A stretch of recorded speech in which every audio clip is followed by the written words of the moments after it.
আমি যেহেতু সবসময় ফুটবল নিয়ে কথা বলি সেজন্য টি স্পোর্টস অর্থাৎ বাংলাদেশের স্পোর্টস এর মানে সবচাইতে জনপ্রিয় একটি চ্যানেল হচ্ছে টি স্পোর্টস এর দুইজন জার্নালিস্ট আমার খুবই ভালো লাগে। ফুটবল বিষয় নিয়ে বিশ্লেষণ করে থাকেন এবং ঠিক তেমনি ভাবে ওনারা দুজন ধারাভাষ্যকার আমার দুজন বলতে পারেন একথা আইডল।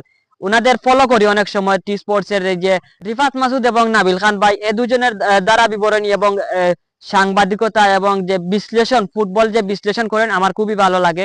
ওনারা সিলেটের টুর্নামেন্ট গুলোকে নিয়ে কি বলেছেন একটি এক নজরে শুনে আসি। সিলেট কি বাংলাদেশের ফুটবল হাব?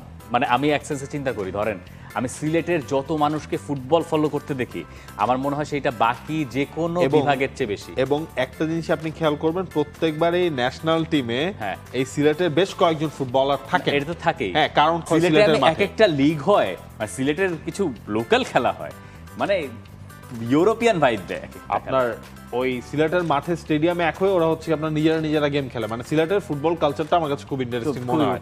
আপনি শুনলেন তো বাংলাদেশের যে সিলেটের ফুটবল কতটুকু জনপ্রিয় উনারা উনাদের মুখ থেকে বলেছেন। আসলে আমাদের সিলেট অঞ্চলে ফুটবল অনেক জনপ্রিয়। সিলেটের অনেক ফুটবলার বিন্দুলা বাংলাদেশ ন্যাশনাল টিমে অনেক সময় খেলেছেন এবং বর্তমানেও তিনজন রয়েছেন।